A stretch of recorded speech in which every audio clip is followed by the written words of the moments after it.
اللي جاي كله خير بإذن الله، ومشاكل كتير هتتحل، والرئيس السيسي بيجهز لهدايا ومفاجآت وقرارات كتير كلها هتفرح الناس وتعوضهم عن الفترة الصعبة اللي فاتت. الهدايا مش هتتأخر لحد ما الرئيس يفوز في الانتخابات، لا دي هتحصل وبشكل عاجل وسريع. أول هدية بخصوص الأسعار، الرئيس أمر الحكومة كلها ووزارة التموين بشكل خاص إن أسعار السلع تنزل، وبالذات الرز والبصل وبقية المواد الغذائية، وكل التجار خلال الفترة الجاية هينزلوا الأسعار، واللي مش هيعمل كده هيندم أشد الندم. وبأمر من الرئيس وزير التموين قعد مع كبار التجار اللي مسيطرين على السوق وبلغهم بأن الأسعار لازم تنزل، والتنفيذ هيحصل بشكل عاجل من بكرة، وهتلاقوا أسعار سلع كتير نزلت زي السكر والرز والبصل والمكرونة والخضار والفراخ والبيض. أما الهدية التانية فخاصة بموضوع الإيجار القديم، وبتوجيهات من الرئيس البرلمان هيناقش قانون الإيجار القديم عشان يوصل لحل وسط ينهي الأزمة المستمرة بقالها سنين، والقانون هيكون بيحقق العدالة ولصالح الكل، وهيعمل زيادات في الأسعار اللي لسه واقفة عند 5 جنيه و10 جنيه، وهينص على تسليم بعض الوحدات، وزي ما هيحافظ على حقوق المالك هيراعي الساكن ومش هيجي عليه. الهدية الثالثة مرتبطة بنفس الموضوع، الدولة هتبتدي تشتغل بشكل عاجل في مجموعة جديدة من الشقق، سواء الإسكان الاجتماعي أو المتوسط أو فوق المتوسط، وأي حد عاوز شقة هياخدها، والأسعار هتكون في متناول كل الفئات، وبتيسيرات كبيرة جدا في السداد وعلى عدد سنين كتير. يعني دلوقتي أي شاب عاوز شقة هياخدها.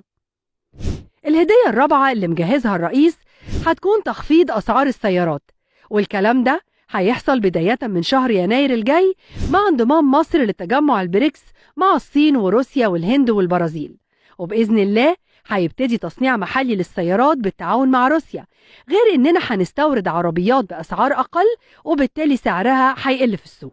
وكمان في مفاجأة بخصوص العربيات الكهربائية، الدولة دلوقتي بتصنع أول سيارة كهربائية محلية الصنع، والحكومة هتقدم حوافز مالية لتشجيع المصريين على شراء السيارات الكهربائية، والحوافز من 50,000 ل 70,000 جنيه مصري. الهدية الخامسة هتكون خفض أسعار الذهب زي ما هو حاصل دلوقتي وأكتر. الحكومة ناوية تمد مبادرة السماح بدخول الذهب بدون جمارك لمدة 6 شهور كمان بعد ما تنتهي فترة السماح الحالية، واللي بدأت من شهر مايو وهتستمر لحد نوفمبر.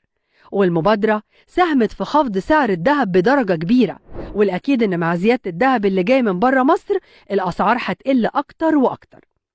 سادس الهدايا إن مفيش تعويم هيحصل للجنيه المصري لا دلوقتي ولا بعد الانتخابات، والرئيس السيسي رفض مطالب صندوق النقد الدولي وبشكل حاسم وقال لهم مفيش تعويم، عشان كده ضاغطين علينا ومش عاوزين يدونا الدفعة الجديدة من القرض اللي متفقين عليه. لكن السيسي برضه ما استجابش ووجه الحكومة إنها تشوف مصادر تانية تجيب منها دولار، وبالفعل ده بيحصل حاليا، والحكومة شغالة على برنامج لجمع 5 مليار دولار.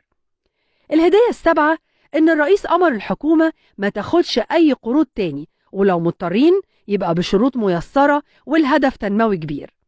كمان خطة 2023-2024 مفيش فيها أي مشروعات جديدة، والدولة هتشتغل فقط عشان تستكمل المشروعات اللي وصلت تنفيذها لنسبة 70%.